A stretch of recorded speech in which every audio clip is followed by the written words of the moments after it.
నీ వ్యసనాలతో, నీ ఇబ్బందులతో, నీ ఇరుకులతో, నీ అప్పులతో నీ గుండె ఇంకా పగిలిపోతుంది, చెదిరిపోతుంది నీ గుండె.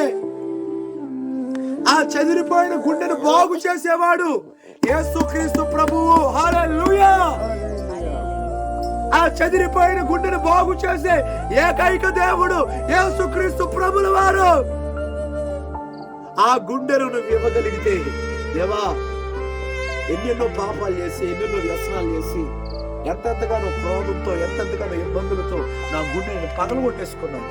నన్ను నలుగురు మోసం చేశారు, నా గుండె పగిలిపోయింది. నలుగురు వేళం చేస్తున్నారు, నా గుండె విచారంతో నింపబడింది. నలుగురు ఎంతో మంది ఎన్నో రకాలుగా అంటున్నారు, నా గుండె చెదిరిపోయింది. నా గుండెను నేను కనిపిస్తున్నాను, నా గుండెను బాగు చేయవా? నా గుండెను బాగు చేయవా? నాకు సమాధానం ఇవ్వవా? నాకు మనసు